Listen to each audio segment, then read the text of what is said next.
I, 36, female, have been married to my husband, 37, male, for over 10 years now. We used to be a happy couple, but over the years we just grew apart, I guess. Things haven't been good between us for a really long time now, and even though we tried to make it work, it didn't help, and we just gave up at some point. We even tried for a baby in our early 30s because we thought maybe a child would help us fix our relationship, but we struggled a lot while trying to conceive, and after spending thousands of dollars on IVF treatments and doctors, we gave up on any hope for a baby as well. That led to a lot of bitterness and resentment between us, and things haven't been the same ever since. For the last couple of years, we've been living together like roommates. I don't think either of us has been happy for a long time in this marriage, but we've just been too afraid to admit it, so we continue to live the way we were used to. But the one thing that I didn't do was cheat, no matter how bad it was. I think loyalty is just the bare minimum to ask of your partner, but I guess some people can't even give you that. My husband unfortunately turned out to be one of those people. My husband's boss hosted a huge party at his place on New Year's Eve a few days ago. My husband and a few of his co-workers were invited too. I wanted to spend the day at home, let loose with some wine and television, but I decided to accompany him to the party. He didn't seem to care whether I came along with him or not, but I thought it'd be weird if he went to his boss's house all by himself when this was the first time that he'd been invited by him. It was a pretty big deal for him, and in spite of our situation, I wanted to be there for him, so I went with him. Once we got there, he spent most of his time talking to one of his co-workers. I'll call her Natalie, 29, female. I knew for a fact that Natalie had a crush on him a few days back. I caught my husband chuckling at his phone and hadn't been able to resist the urge to ask him what he was laughing about. He told me that he was texting a young coworker about some work and she was trying to flirt with him. He'd passed it off as a joke, and I hadn't thought much about it either since we're both working. And obviously, sometimes our coworkers do hit on us, and it's normal. And also, he'd shown me the flirty text that she'd sent him, so I thought it was all right since he was being transparent about it, so it wasn't anything for me to be worried about. I found it a little weird that this woman was flirting with him despite knowing that he was married, but I couldn't prevent that. I could only count on my husband not to cheat or anything. At the party, I found out that Natalie was also married. She'd been married for a year now, and her husband, Paul, 35, happened to go to the same school as me. We weren't exactly friends, but we did remember each other, and so we decided to talk to each other while our spouses hung out. At around 10 p.m., an hour after we'd reached the party, Paul and I noticed that both our partners were missing. Now, my boss's house was almost a mansion. It was that big, and there were 2 floors and several rooms, so we didn't know where to look for them. Also, the fact that we were just guests and were supposed to limit ourselves to the ground floor didn't help, so we decided to try calling them. It was kind of uncomfortable for both of us because I'm guessing even he knew that my husband had a bit of a thing for Natalie, but we didn't address it because who wants to think about their spouse cheating on them? After a few minutes, when they still didn't answer, we decided to go look for them. By that point, most of the people at the party were very drunk anyway, and were trying to pick a song for karaoke, so we knew that nobody would notice that we were gone. We walked through the entire house but couldn't find them in any of the rooms, and the more we searched, the harder we found it to believe that they were doing anything innocent. Paul and I didn't say a word to each other because of how intensely awkward the situation was, and searched the house in silence. Finally, we managed to find them in the backyard. They were sitting on the grass and looking up at the sky with a bottle of really expensive wine they probably nicked from their boss's kitchen.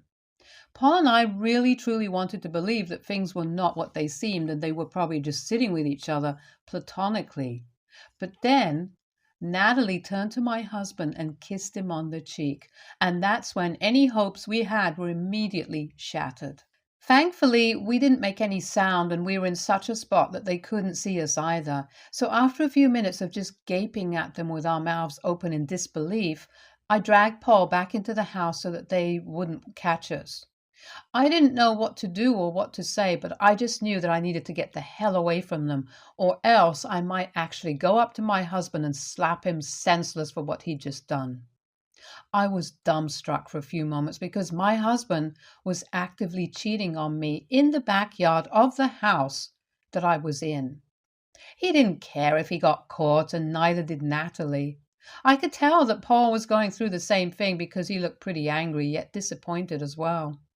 I felt worse for the poor guy because my marriage had at least fizzled out, but he'd just been married for a year, so it must have been so much worse for him. I couldn't just take this sitting down, and even though I was devastated, my first impulse was to tell everyone. I didn't even care that we didn't know many people here. I just wanted people to know. I waited for a few seconds to formulate something which was hard, given that I was seething inside, but I did come up with a way to get back at this man. I told Paul what I was thinking about, and even though he didn't verbally say anything, he nodded, and that's all the confirmation I needed. So at 1:45, I went to the living room, and everyone was pretty much sloshed by then. My husband's boss was also having a gala time, so I didn't hesitate and announced to the room that Paul and I had arranged a very special fireworks display in the backyard to thank the boss for hosting us. There were a lot of drunken cheers and some even clapped, but thankfully the backyard was too far off and the sound wasn't going to carry. I had to request the people to be silent since I couldn't trust the whole drunken lot to not start giggling at any given moment. They didn't even question why exactly they had to be so quiet, just for a fireworks display. So that was one advantage of them being drunk. Anyhow, we got to the bay window at the back of the house, which opened up to the backyard, and as soon as it was midnight, we opened up the curtains. Just as we'd expected, my husband and Natalie were still in the backyard and kissed each other at midnight. It was the perfect dramatic reveal to expose our cheating partners, and as soon as they were caught in the act, every single person present there froze.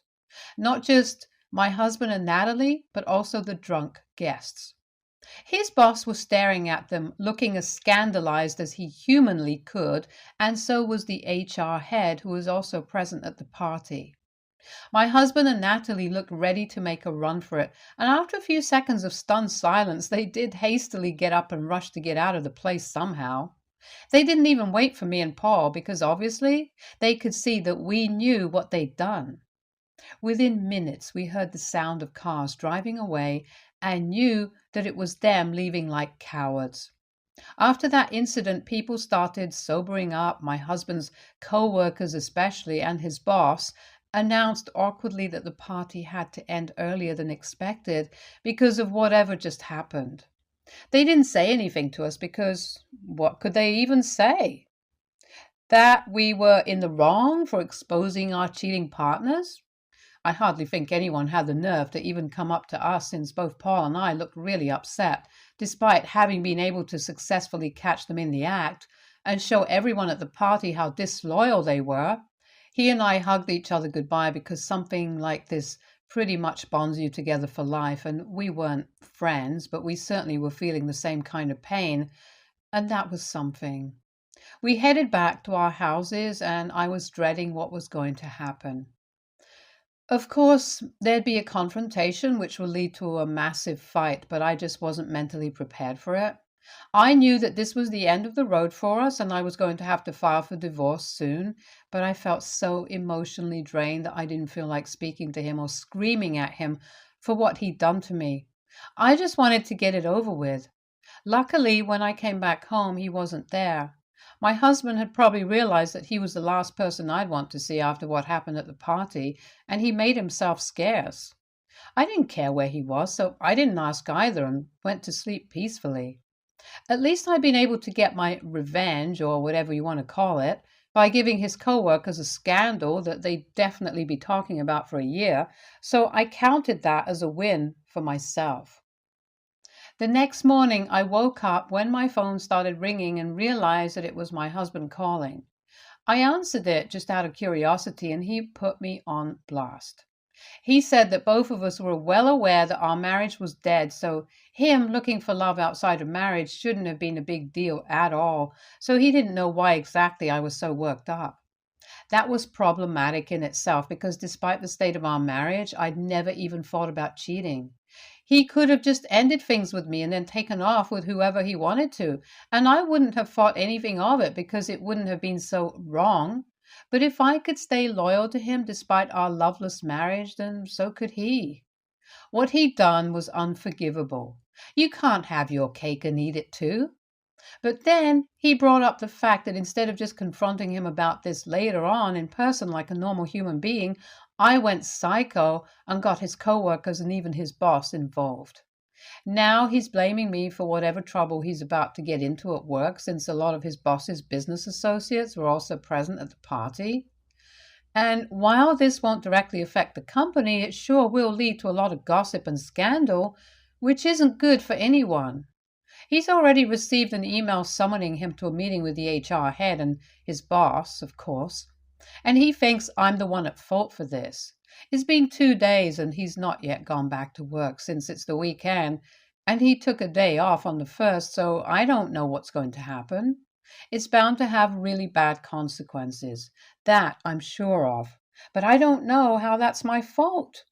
AITA for exposing my husband's affair with his coworker at his boss's New Year's Eve party. Update 1.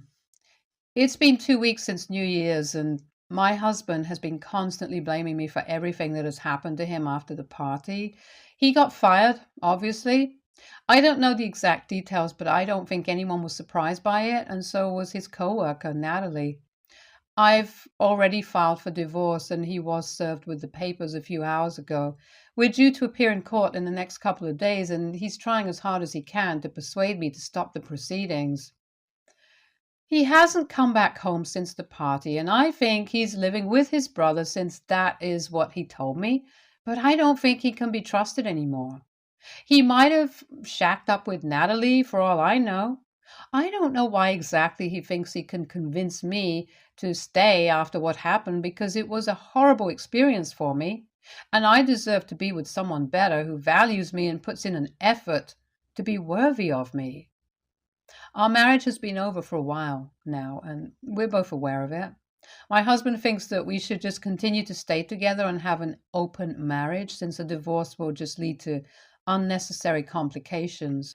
I think the unnecessary complications are just something that applies to him because I'm perfectly fine with getting a divorce.